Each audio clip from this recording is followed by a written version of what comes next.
Hello friends, एक बार फिर स्वागत है आपका अपने YouTube channel serious NP mathematics पर। फ्रेंड्स, जैसा कि आप लोग जानते हैं कि इन दिनों हम क्लास 10th में मैथ का चैप्टर 2 कर रहे थे, बहुपद, जो कि पूरी तरीके से हम लोगों ने समाप्त कर लिया था। आज हम लोग एक नया चैप्टर शुरू करने जा रहे हैं, तीसरा चैप्टर। ठीक है, नाम है इसका दो चर वाले रैखिक समीकरण युग्म। तो फ्रेंड्स, ये चैप्टर हम लोग थोड़ा सा इसका मतलब है क्या, इसके बारे में परिचय इसका हम क्लास 9th में ही कर लिए हैं। ठीक है, लेकिन जो बच्चे, क्या कह रहा हूं, जो बच्चे 9th में नहीं भी पढ़े हैं उन लोगों को कोई दिक्कत लेनी, टेंशन लेनी कोई बात नहीं है भाई। जो पढ़े हैं उनकी तो बल्ले बल्ले, जो नहीं पढ़े हैं उन्हें भी कोई टेंशन नहीं। ठीक है, क्योंकि आज इस तरह से मैं आप लोग को पढ़ाने वाला हूं कि 9th में पढ़े या ना पढ़े, एकदम हीरो बन जाओगे आप दो चर वाले रैखिक समीकरण युग में। ठीक है, तो फ्रेंड्स देखिए, सबसे पहले आप लोग को मैथ में एक एक जो शब्द दिए रहते हैं उनका मतलब पता होना चाहिए। ठीक है, ज़्यादातर बच्चों को इसीलिए मैथ नहीं समझ में आती कि उन्हें जो वो हिंदी की जो भाषा लिखी रहती है उसका मतलब ही नहीं पता है, और टीचर लोग डायरेक्टली तुरंत क्वेश्चन कराने लगते हैं, बच्चों को उसका मतलब नहीं बताते, इसलिए बच्चे मैथ से घबराने लगते हैं। ठीक है, तो आज मैं एक एक शब्दों को आपको ऐसे फील करवाऊंगा पहले, फिर उसके बाद में हम क्वेश्चन की बात करेंगे। तो इसमें है क्या मेन कि इसमें हमें ग्राफ से संबंधित क्वेश्चन, प्रश्नावली 3.1 और 3.2 में ग्राफ हमें बनाना रहेगा, जो कि हम सीख चुके हैं किसमें, क्लास 9th में ही। लेकिन अगर आपको नहीं भी आता, कुछ नहीं आता, तो कोई दिक्कत नहीं, बस आप आज से शुरू कर दीजिए। आज ये तीसरे चैप्टर का फर्स्ट पार्ट है, यहाँ से शुरू करिए, फिर देखिए कितना मज़ा आएगा आप लोग को, मैथ से एकदम प्यार हो जाएगा। देखिए इतना मस्त इतना मज़ा आएगा ना मैथ पढ़ने में, क्या बताऊँ, बस ध्यान से देखिए। तो सबसे पहला इस चैप्टर, ये तो चैप्टर का नाम ही है, तो सबसे पहला शब्द क्या दिख रहा है आपको, दो। दो का मतलब होता है क्या, एक, दो। इसका मतलब समझ में आया। एक एक शब्द मैं आपको बताऊंगा, उसके बाद आऊंगा क्वेश्चन पे, फिर देखना कितना मजा आएगा आपको क्वेश्चन सॉल्व करने में। दो का क्या मतलब होता है, दो, एक, दो, इतना पता हुआ, ये तो सबको पता है भाई, सबसे पहले एक दो यही बच्चे पढ़ते हैं। फिर चर, चर का क्या मतलब होता है, चर राशि और अचर राशि दो राशियां होती हैं।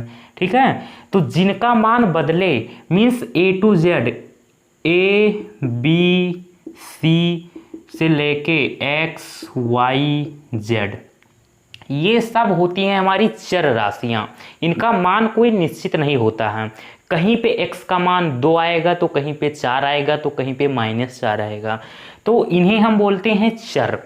ज़्यादातर बच्चों को पता होगा और कुछ बच्चों को नहीं भी पता होगा। ठीक है, तो जिन्हें पता है वो लोग देखते रहिए, जिन्हें नहीं पता है उन लोग को पता होना चाहिए अब कि चर राशियां क्या होती हैं। इंग्लिश के जितने भी ABCD Z तक कुछ भी आए वो सब क्या होते हैं, चर।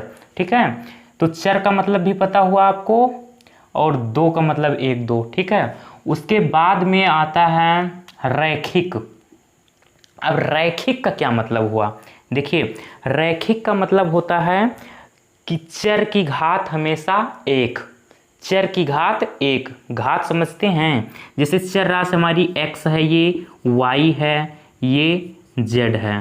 ठीक, तो इसकी पावर में हमेशा एक, अगर पावर में हमेशा एक हो तो उसे बोलते हैं हम रैखिक। रैखिक शब्द चाहे जहां आपको दिखे, बस आपको ये समझ जाना है कि घात उसकी हमेशा कितनी, एक। ठीक, अब बात आता है समीकरण का। अब समीकरण क्या होता है, उसे समीकरण अभी मैं आपको बता रहा हूं, उससे पहले आप लोग जान लीजिए युग्म क्या होता है। युग्म, युग्म मिस होता है जोड़ा, पेयर, जैसे पति पत्नी का जोड़ा होता है ना, वैसे। जैसे मान लीजिए ये है एक और ये है ये, तो ये देखिए ये सिंगल है, इसमें इस वाले गोले में ये सिंगल है, इसमें डबल है, तो ये जोड़ा में है, तो इसे हम बोलते हैं जोड़ा, युग्म। समझे, जहां पर दो की बात हो उसे हम क्या बोलते हैं, युग्म बोलते हैं। तो क्यों बच्चे, समझ में आया जो मैंने बताया अभी। तो देखिए अब हम बात करते हैं, अभी समीकरण नहीं बताया आपको क्या होता है। देखिए समीकरण इसलिए आपको नहीं बताया क्योंकि अभी हम लोग पिछले चैप्टर में पढ़ के आए हैं बहुपद। ठीक है, क्या बहुपद, तो पहले आपका मैं तुलना करवा रहा हूँ बहुपद से। देखिए, इसको आप एक हेडिंग के जरिए समझिए कि बहुपद व समीकरण में अंतर। ठीक है, आप इसे एक हेडिंग समझ के पढ़िए कि बहुपद व समीकरण में अंतर क्या होता है। हम लोग अभी पढ़ के आए हैं कि बहुपद क्या है। ठीक है, देखिए जैसे 2x प्लस 2, ऐसे 3x स्क्वायर प्लस में 5x प्लस 6। ठीक, ऐसे दिया रहता था 3x cube minus 5x square plus 6x plus 3। ठीक है, ये क्या दिया रहता था हमें? बहुपद। ये क्या होता है हमारा? बहुपद। अब इसे हम बहुपद को समीकरण कब बोलेंगे? समीकरण कब बोलेंगे? देखिए, अब ये आपको समझने वाली बात है कि हम एक बहुपद को समीकरण कब कहते हैं कि जब जैसे ये 2x प्लस में 2 लिखा हुआ है, इसके बराबर यहाँ क्या बोल दिया जाए? बराबर, इक्वल। इक्वल में कुछ भी दिया रहे, 0 भी हो सकता है, 1 2 3 4 कुछ भी दे रखा हो, मतलब बराबर में कुछ होना चाहिए। ठीक, तो हम इसे क्या बोलेंगे? इसे हम बोलेंगे समीकरण। और जब तक बराबर में कुछ नहीं दिया हो तब तक हम उसे केवल एक बहुपद ही नाम दे सकते हैं। तो इतनी बात क्लियर हो गई। मुझे पूरी उम्मीद है कि अब आपको पता चल गया होगा कि समीकरण किसे कहते हैं। ठीक है, ऐसे ये बहुपद है। ठीक है, तो इसे हम समीकरण कब बोलेंगे कि 3x स्क्वायर प्लस में 5x plus 6 is equals to, मान लीजिए यहाँ पर दे रखा है हमारा 20, कुछ भी हो सकता है। अब इसे हम समीकरण बोल सकते हैं।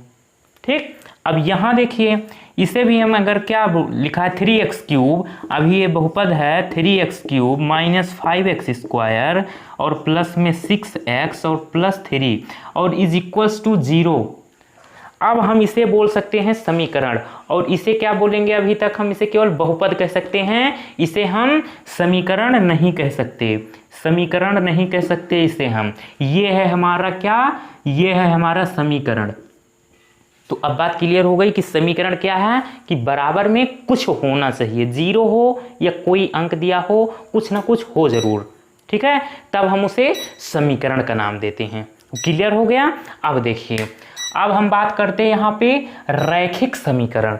रैखिक समीकरण हमें पढ़ना है, इसलिए इन दोनों को साथ में हम रैखिक समीकरण कब बोलेंगे। देखिए, मज़ा आ रहा है ना? अभी बहुत मज़ा आएगा, बस ऐसे आप देखते रहिए। मैथ कितना मज़ा तो आता ही नहीं है भाई किसी सब्जेक्ट में, बस समझ में आना चाहिए। देखिए, अब रैखिक समीकरण, अब हम इन दोनों शब्दों को एक साथ में समझने की कोशिश कर रहे हैं। रैखिक समीकरण क्या है? ठीक है, अभी मैंने बताया कि समीकरण तो आपको पता ही चल गया। रैखिक मैंने बताया अभी कि जिसकी चर में घात हमेशा 1 हो। ठीक है, तो रैखिक समीकरण ऐसा समीकरण होता है जैसे 2x plus 3y plus 5 is equals to 0। ठीक, ये है हमारा क्या? रैखिक समीकरण। और इसमें चर राशियों की संख्या कितनी है? 2 है। एक चर राशि हमारी है यहाँ पर x, एक है हमारी x और एक है हमारी y। तो चर राशि की संख्या 2 है, इसलिए इसे हम बोलते हैं 2 चर वाले रैखिक समीकरण। 2 चर क्यों? क्योंकि चर राशियों की संख्या 2 है। और रैखिक इसलिए बोलते हैं क्योंकि इसमें चर राशियों की घात हमें 1 है और समीकरण इसलिए बराबर में 0 दे रखा है। अब मुझे नहीं लगता कि कोई भी दिक्कत होगी अब आपको, कि अब आप हम ये जान चुके हैं बहुत अच्छे तरीके से कि 2 चर वाले रैखिक समीकरण क्या होते हैं। तो अभी तक मैं आपको प्लेटफॉर्म पर लाने की कोशिश कर रहा था, केवल अभी तक हम चैप्टर का नाम पढ़ रहे हैं। ठीक है, इतनी जानकारी आपको होनी चाहिए। ठीक, कि दो चर वाले रैखिक समीकरण क्या हैं। अब मैं आपको बता रहा हूँ इसी में कि कब हम वो दो चर वाले रैखिक समीकरण उसे कब नहीं कह सकते। देखिए रैखिक समीकरण जैसे दे रखा है, अगर 2x² प्लस में 8x माइनस 8y ले लीजिए माइनस 7 इज इक्वल्स टू 0। अब ये समीकरण तो है लेकिन तो रैखिक समीकरण नहीं है, क्योंकि इसमें चर राशि की घात ये 2 है, तो ये रैखिक नहीं है, रैखिक नहीं है। रैखिक होने के लिए शर्त है, हमेशा एक शर्त रहेगी कि चर की जो घात है वो हमेशा 1 होनी चाहिए। ठीक, कसम खा लो आप कि चर की घात 1 रहेगी तभी हम उसे रैखिक बोलेंगे, अन्यथा हम उसे रैखिक नहीं बोलेंगे। ठीक, अब देखिए अगर ऐसे दे रखी हो कि 5x² प्लस में 7x, ठीक है, और minus 3y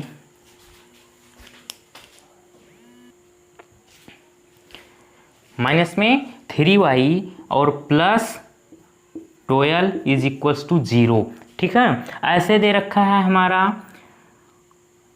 8x³ plus 3y minus 15 is equals to 0, और दे रखा है हमारा 2x plus 11y minus 17 is equals to 0।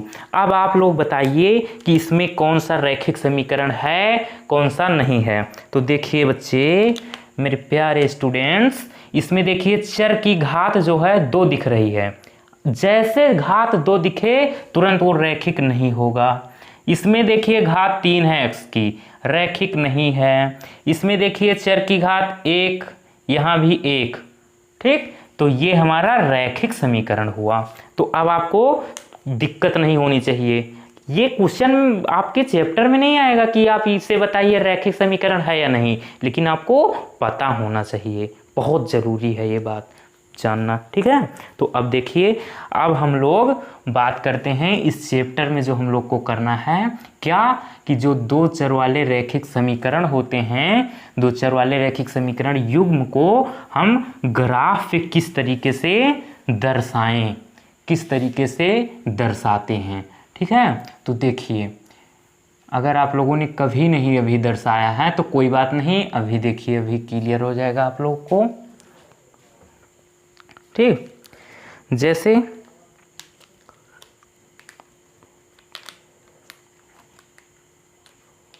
एक मिनट,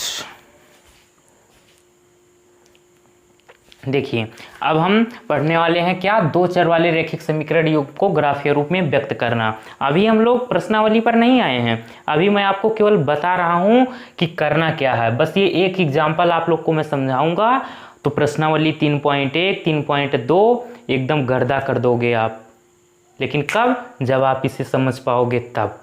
तो समझिए, मैं आपको एक केवल एग्जाम्पल दे रहा हूं अभी कि दो चर वाले रैखिक समीकरण युग्म दिया हो तो उसे हम ग्राफ पे किस तरीके से दर्शाते हैं। तो देखिए हम एक एग्जाम्पल ले रहे हैं, एग्जाम्पल आप ले लीजिए। जैसे दे रखा है, उदाहरण बात करें हम, अगर मान लीजिए दे रखा है कि x plus y is equals to 2 और एक है हमारा 2x minus y is equals to 1।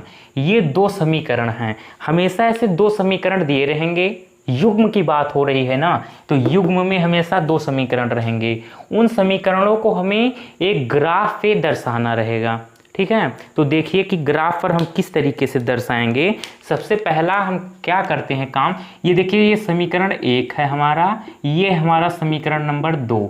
तो सबसे पहले हम समीकरण 1 की बात करते हैं। समीकरण 1 किसकी, समीकरण 1 से, समीकरण 1 में, ठीक है, समीकरण 1 में कि x plus y is equals to 2 है। ठीक है, तो आपको करना क्या है, आप ऐसे ऐसे टेबल बना लेंगे, ऐसे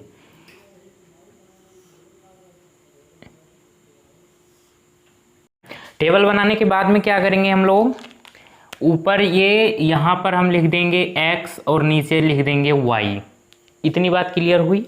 उसके बाद में हम क्या करेंगे, एक दो तीन खाना ऊपर है, तीन नीचे, तो एक एक बारी हम x का या y का किसी का भी मान हम अपने तरफ से इस समीकरण में रखेंगे। ठीक है, कैसे रखेंगे ये देखिए आप कि x बराबर, पहले तो हम रख दे रहे हैं, क्या रख दें, 0 रख दें, x बराबर 0। ठीक है, तो जब इस समीकरण में हम x की जगह पर 0 रखेंगे, प्लस में y इज इक्वल्स टू क्या है, 2 है, तो x बराबर जब 0 रखा तो 0 का मतलब कुछ नहीं, काम खत्म, तो y बराबर 0 मिल गया हमें। क्या मिला हमें, y बराबर 0 नहीं सॉरी 2, तो y बराबर 2 कब मिला, y बराबर 2 मिला है जब हमने x बराबर 0 रखा है, तो y बराबर 2 मिला।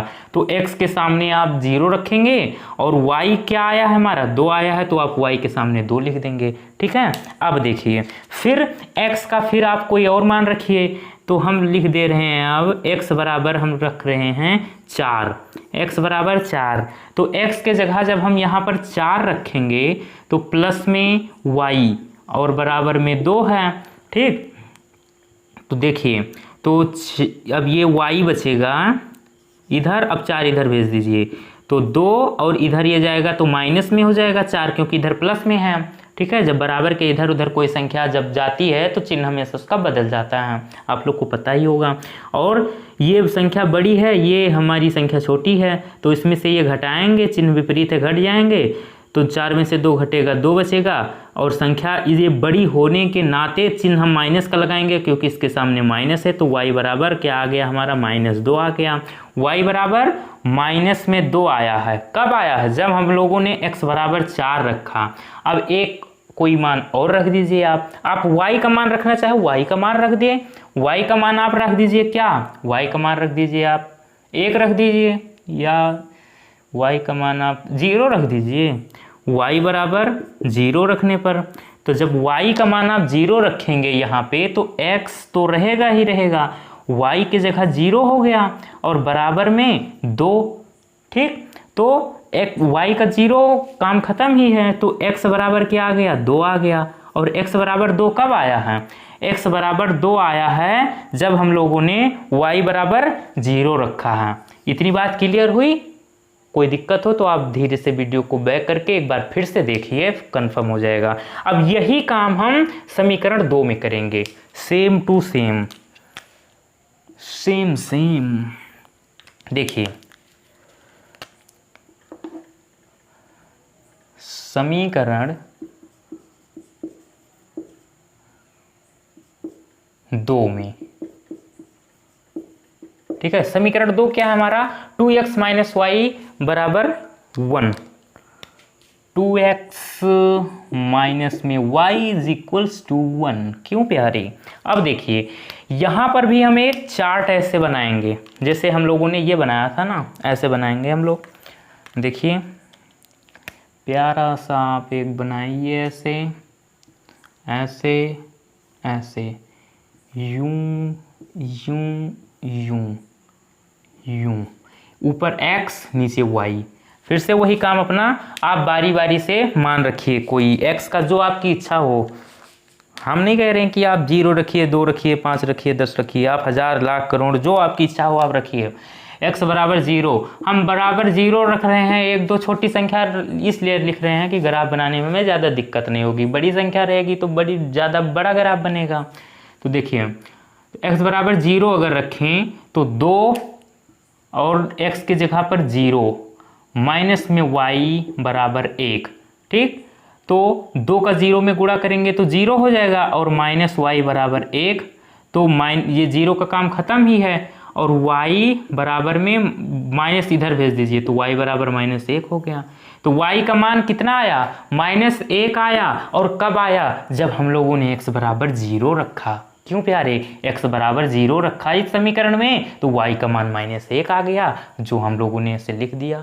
ठीक, अब देखिए, अब हम x का मान रख रहे हैं, x का मान हम क्या रख दें, x का मान अगर हम यहाँ पर 1 रख दें, x बराबर 1, तो देखिए क्या आएगा कि x का मान अगर हम 2 गुणे 1, x का मान 1 रख रहे हैं, माइनस में y बराबर में 1, तो 2 कम 2 माइनस y बराबर में 1, तो माइनस y बराबर में 1, और ये 2 प्लस में इधर जाएगा, माइनस में 2 हो जाएगा, तो माइनस y बराबर में 2 में 1 घटेगा तो 1 बचेगा। संख्या 2 बड़ी है और उसके सामने माइनस है, इसलिए माइनस का चिन्ह के साथ में बचेगा, और ये माइनस इधर भी है इधर भी है, तो कैंसिल कर दीजिए आप। तो y बराबर क्या आ जाएगा प्यारे, y बराबर 1 आएगा। तो y बराबर 1 कब आएगा, जब हम x बराबर 1 रखेंगे। ठीक है, अब हम y का मान कुछ रख दें या x का मान, जो आपकी इच्छा हो। हम x का मान रख रहे हैं, क्या रख दें x का मान, x का मान अगर हम रख दें यहाँ पे 3 रख दें, x बराबर 3, तो देखिए क्या आएगा,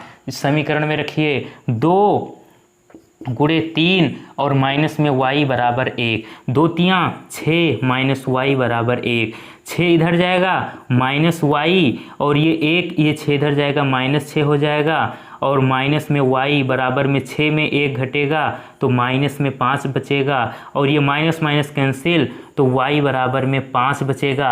और y बराबर 5 कब आएगा, जब हम x बराबर 3 रखेंगे तब आएगा। x का मान हमने 3 रखा समीकरण में और y का मान 5 आ गया, बस काम खत्म। अब आगे का सिस्टम क्या है, ग्राफ हम किस तरीके से बनाएंगे, आप इधर देखिए, आपकी नज़र इधर होनी चाहिए। 1 मिनट में देख ले रहा हूँ कि आपको दिखाई दे रहा है। जी सर, बहुत अच्छे तरीके से दिखाई दे रहा है आपको। अब देखिए, अब हम ग्राफ किस तरीके से दर्शाते हैं, देखिए प्यारे, आपका ध्यान इधर रहना चाहिए मेरे सुपरस्टार। देखिए, लाइन तो मुझसे भाई इतनी सीधी नहीं बनती, एडजस्ट कर लेना।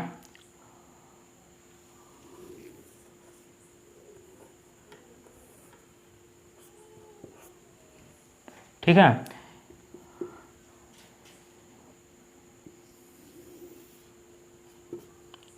ये हो गया। अब यहाँ पर देखिए, ये होता है हमारा x का धन सिरा, x अक्ष, ठीक, और ये होता है हमारा x डैश अक्ष, ठीक है। ये होता है हमारा माइनस का, और इधर होता है x हमारा प्लस का। इसी तरीके से ये होता है हमारा y अक्ष प्लस का, और इसी तरीके से ये नीचे का होता है हमारा y डैश अक्ष माइनस का।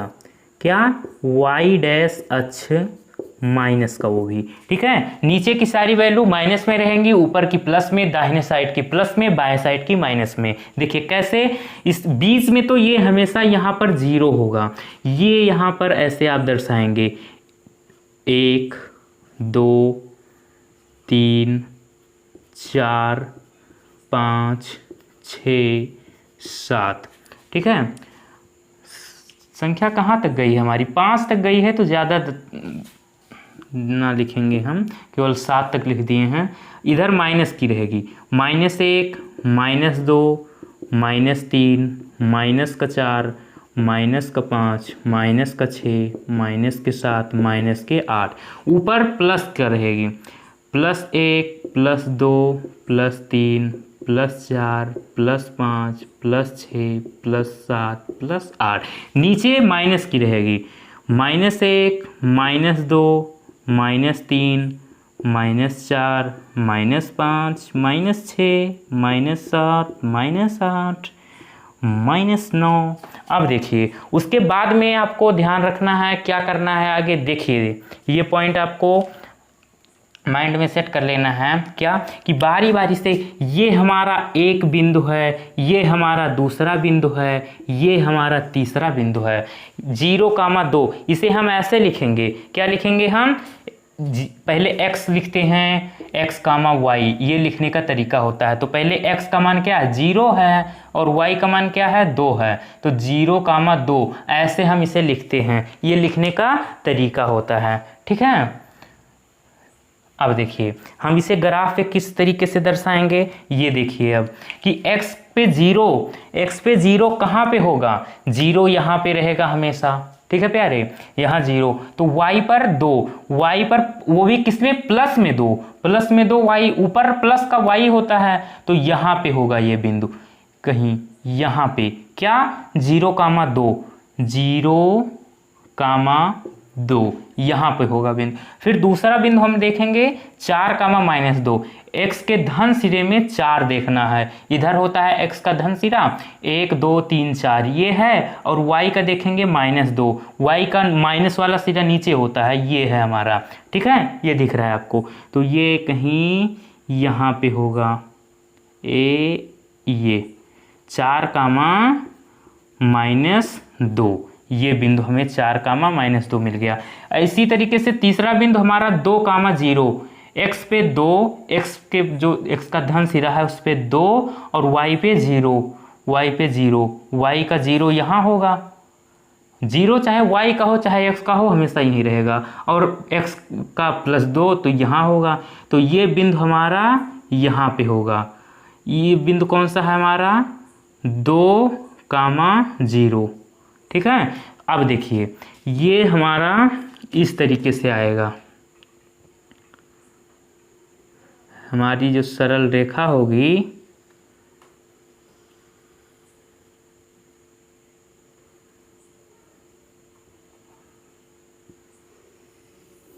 ये कुछ इस तरीके से जाएगी।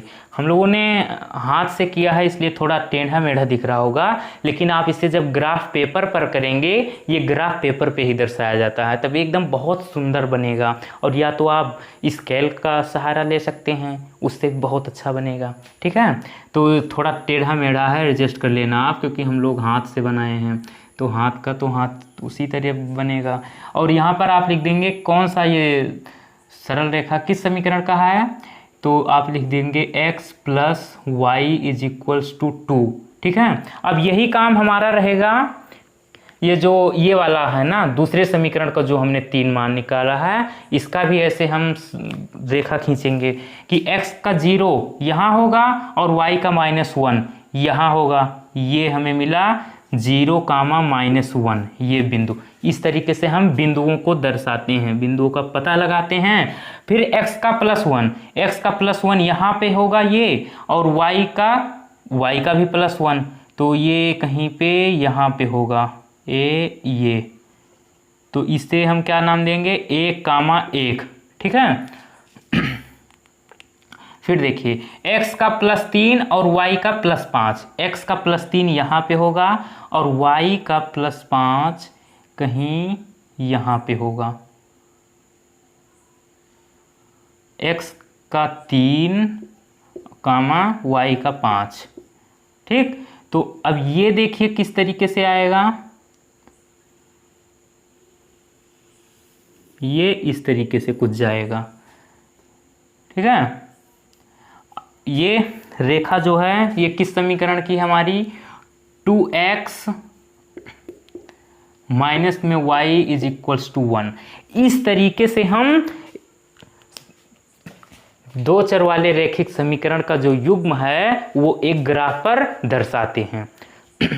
अगर कोई दिक्कत हो तो आप वीडियो को बैक करके एक बार फिर से देखिए, आपको क्लियर हो जाएगा।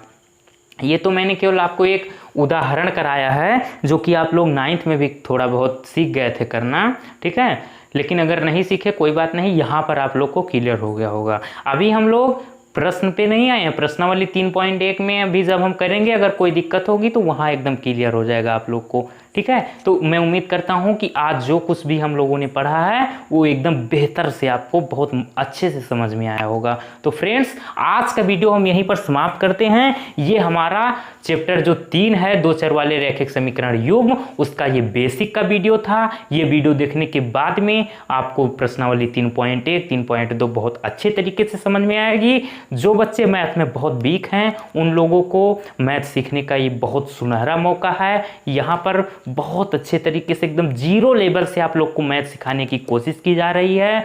तो अगर आपके कोई फ्रेंड्स हैं तो आप उनकी प्लीज़ आप हेल्प करिए, आप हमारे चैनल को शेयर करिए, उनसे आप वीडियो उन्हें दीजिए, वो देखें। ठीक है, क्योंकि दूसरों को आप अगर दूसरों की हेल्प करेंगे तो ऊपर वाला आपकी भी हेल्प करेगा। तो हम लोग मिलते हैं एक नए वीडियो में प्रश्नावली 3.1 के क्वेश्चनों के साथ में। Bye bye, see you.